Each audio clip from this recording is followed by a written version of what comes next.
Freya Fridy. I'm one of the senior editors at the Wizrocklopedia that I run with Dinah Russell. And we spend a lot of time talking about and writing about Wizard Rock. And, obviously it's a very large interest of ours.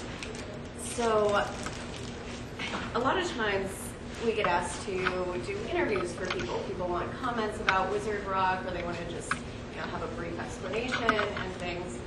And everyone's favorite question is, now that the books are over, what's going to happen to Wizard Rock? Right? Every single interview either starts or ends with this question. And everyone's convinced that, it's just a matter of time before we all decide that we don't really like each other, and we're going to stop hanging out, and Alex isn't going to want to write music anymore, and, that's just going to be the end of it. And I think, quite obviously, we've seen that this is not necessarily happening. The last movie is coming out, and the media also seems to think that somehow that's a big cutoff point for us, So July, after LinkedIn next year, that's goodbye, and we'll all just, live our happy little lives on the internet and maybe see each other every once in a while. Of course, not true.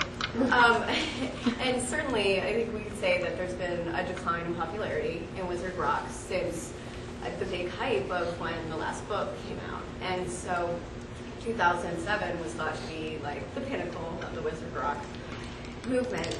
And so people left now, the people here in this room, the people who are very sad that they can't be here today, are the people that are stuck around and the people that are still interested in Wizard Rock.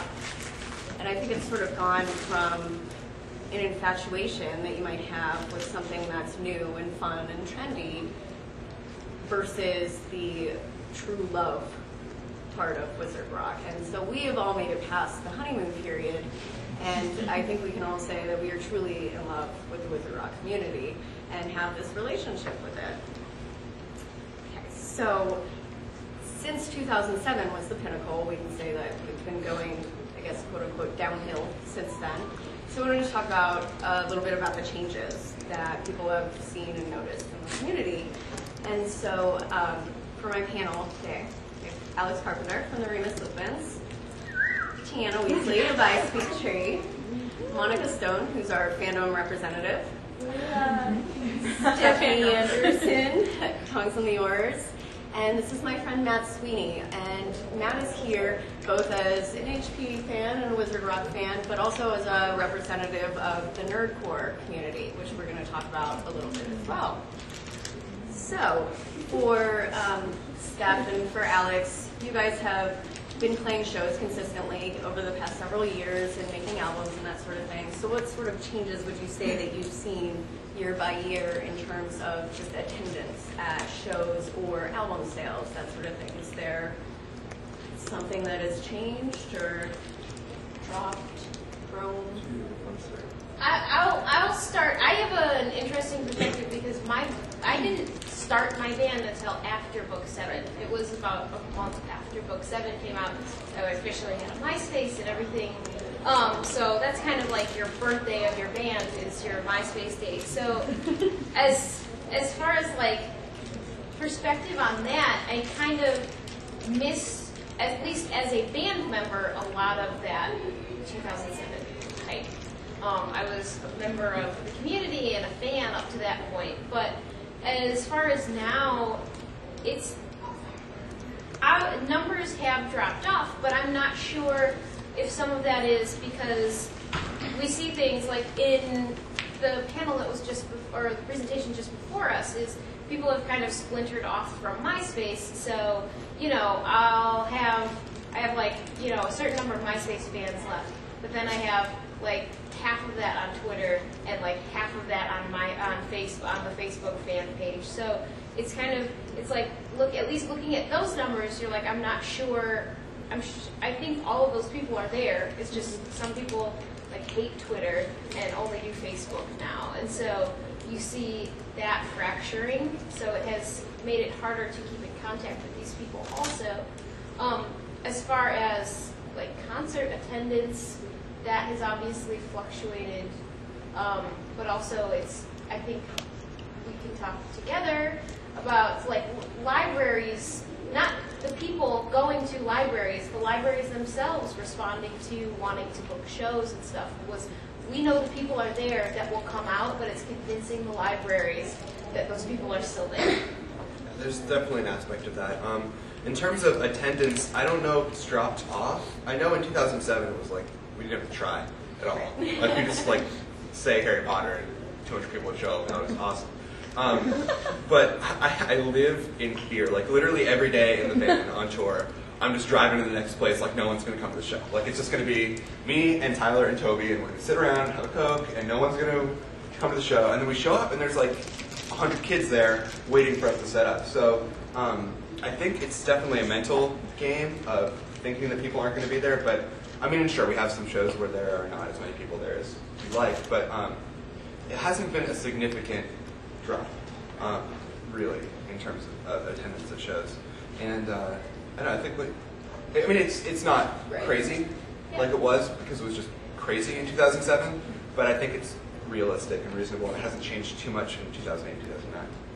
Okay, and Tianna, your band is relatively new, you know, more or less in the last year. You started I Speak Trees, so, you know, from that perspective, maybe you don't have the same information, but you've been a fan this entire time throughout the Wizard Rock movement, and Monica has been as well. What do you guys think as you go to house shows?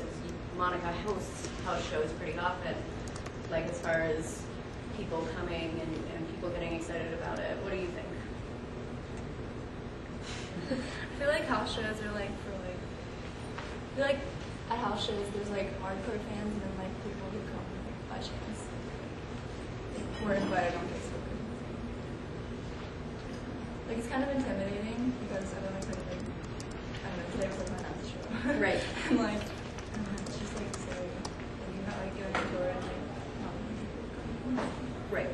Do you see the same fans over and over again when you go to shows? Yeah. For me, I think the best example is Rockstock. And I went to the first Rockstock in October of 2007. And there was about this many people as there are in this room. There was less than 100 people. It was very cozy. And the next year it was a little bigger. And this last year it was insane. So I don't see Wizard Rock dropping off. What I see dropping off is the casual, maybe concert goer who was attracted because it was a Harry Potter thing. What I do see increasing though is the Wizard Rock fan, and there is something of a split there. And but I actually, from my perspective, I see Wizard Rock, the community, new people coming in, and there are a few people leaving, but I think overall it's growing. You're just not getting as much influx from people who just want to do something Harry Potter. Right. Okay. And the fact that bands like people like Tianna at this point are still coming up, like talented people are still being influenced to just make the jump. And you know, all of the like doomsday speak that everybody goes makes me depressed because there are so many like new great people coming, and I'm like, they haven't even been here for that long, don't leave yet. And you know, it was the same. People were saying that when I first made my band, and I was like, I haven't been here this long, please don't go anywhere yet. So now it's almost 3 years later, and I'm like, okay, well, they're still saying that, but they haven't left yet. So if we just keep doing it, maybe they won't catch up. Yeah. You know, they'll just keep sticking around. So do you guys feel that the enthusiasm has changed at all? That people are less, you know, less likely to get up and dance at your shows, or less likely to sing along or be excited to be there, or is that more or less continuing to grow as we all become closer and spend more time together? I think we have to work harder sometimes, you know, because you've played the same song 1,000 times and said the same joke, and so it's definitely, you know, but that's part of being a musician. It's, you know, that's, you know, it's the novelty has kind of gone by the wayside, so that we can be much more, I think, professional that way, I guess.